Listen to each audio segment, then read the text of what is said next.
कभी सोचा है कि पेट की जिद्दी चर्बी और ठुड्डी पर अचानक आने वाले अनचाहे बालों के बीच क्या कोई कनेक्शन हो सकता है?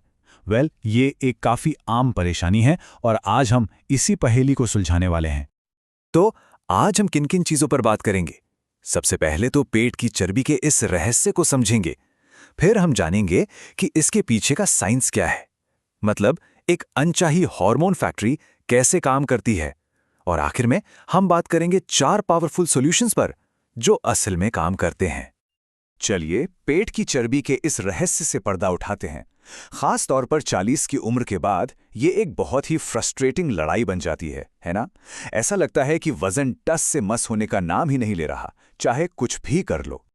तो फिर से वही बड़ा सवाल कि पेट की इस जिद्दी चर्बी और ठुड्डी पर उगने वाले उन अनचाहे बालों में आखिर क्या ताल्लुक है? चलिए इस कनेक्शन को समझते हैं। और ये फीलिंग बहुत से लोग इसे महसूस करते हैं।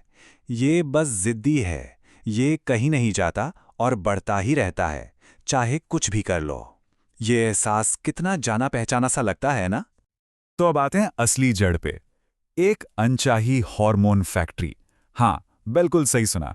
अब हम इस प्रॉब्लम की तह तक जाएंगे और इसके पीछे के साइंस को समझेंगे। ठीक है, तो इस बात पे जरा ध्यान दीजिए। हमारे पेट के आसपास की जो एक्स्ट्रा चर्बी है वो सिर्फ जमा हुई एनर्जी नहीं है, वो एक्टिवली अपने खुद के हार्मोन्स बना सकती है। ये एक बात समझना ही अपने आप में एक गेम चेंजर है। तो होता क्या है कि ये जो फालतू चर्बी है ये एक एंडोक्राइन ऑर्गन की तरह काम करने लगती है। अब एंडोक्राइन ऑर्गन क्या होता है? ये शरीर का वो हिस्सा है जो हार्मोन्स बनाता है और उन्हें रिलीज करता है। जरा सोचिए, शरीर की एक्स्ट्रा चर्बी यही काम करने लगती है। तो ये नई फैक्ट्री आखिर बना क्या रही है? ये जरूरत से ज्यादा एंड्रोजन्स बना सकती है, जो एक खास किस्म के हार्मोन्स होते हैं। एंड्रोजन्स ये वो हार्मोन्स हैं जो आमतौर पर पुरुषों में ज्यादा होते हैं, लेकिन जब महिलाओं में इनका लेवल बढ़ जाता है तो ये शरीर का पूरा नेचुरल बैलेंस बिगाड़ देते हैं। और बस असली प्रॉब्लम यहीं से शुरू होती है। और जब शरीर में एंड्रोजन्स का लेवल हाई हो जाता है तो इसके असर दिखने लगते हैं, जैसे ठुड्डी और शरीर पर अनचाहे बाल, सिर के बालों का पतला होना, साइकिल्स का अनियमित हो जाना, मूड स्विंग्स और चिड़चिड़ापन, और यहां तक कि एडल्ट एक्ने भी। तो इसका हल क्या है? चलिए पहले सॉल्यूशन पर आते हैं, और वो है अपने गट हेल्थ यानी पेट के स्वास्थ्य को फिर से बैलेंस करना। यह हमारे शरीर के नेचुरल सिस्टम को मजबूत करने का एक बहुत ही शानदार तरीका है। और यहीं पे एंट्री होती है GLP-1 की। ये एक नेचुरल हार्मोन है जिसे हमारे पेट के अच्छे बैक्टीरिया बनाते हैं। इसका काम है भूख और क्रेविंग्स को कम करने में मदद करना। और सबसे बढ़िया बात यह है कि हमारा शरीर इसे खुद बना सकता है। तो सवाल यह है कि शरीर में GLP-1 को नेचुरली कैसे बढ़ाएं? इसके 2 बहुत ही आसान तरीके हैं। पहला, ज्यादा से ज्यादा फाइबर खाएं, जो पेड़ पौधों से मिलने वाले खाने में होता है। और दूसरा, लाइफ प्रोबायोटिक्स का सेवन करें, जो फर्मेंटेड फूड्स में मिलते हैं। फाइबर के लिए हरी पत्तेदार सब्जियां, साबुत अनाज, फल और फलियां बहुत अच्छे सोर्स हैं।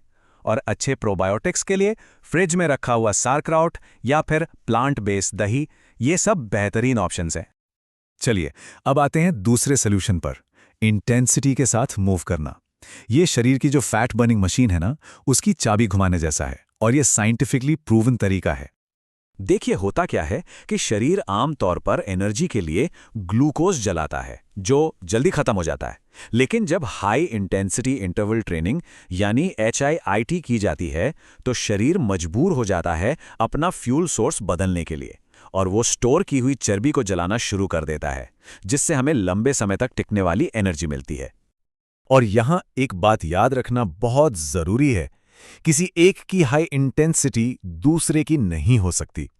ये बहुत पर्सनल है, खुद के साथ नरमी बरतें। इसका मतलब यह है कि किसी और से अपनी तुलना करने के बजाय अपनी शुरुआत करें अपने लेवल से।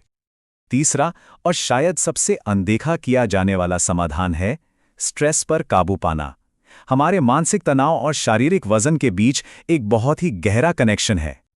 ये समझना बड़ा दिलचस्प है कि स्ट्रेस से चर्बी बनती कैसे है।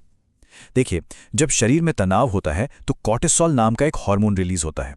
ये हार्मोन शरीर को सिग्नल देता है कि इमरजेंसी है, पेट के आसपास चर्बी जमा कर लो, ये इमरजेंसी फ्यूल है। और अगर इस तनाव को फिजिकली रिलीज ना किया जाए तो ये चर्बी धीरे धीरे जमा होती चली जाती है। तो इस कॉर्टिसोल को कंट्रोल में कैसे रखें? सबसे पहले तो तनाव के कारणों को पहचानें और उन्हें एड्रेस करें। अच्छी नींद को अपनी प्रायोरिटी बनाएं, नेगेटिव सोच पर काम करें और हाँ, कॉफी जैसे स्टिमुलेंट्स को कम करने के बारे में भी सोचें, क्योंकि वो भी कॉर्टिसोल बढ़ा सकते हैं। और अब हमारा चौथा और आखिरी समाधान, एक टीम बनाना। क्योंकि किसी भी हेल्थ गोल को पाने के लिए एक अच्छे सपोर्ट सिस्टम और कम्युनिटी की ताकत को कभी कम नहीं आंकना चाहिए। होता क्या है कि जब हार्मोन्स का लेवल कम होता है तो हम खुद के बारे में ही नेगेटिव सोचने लगते हैं।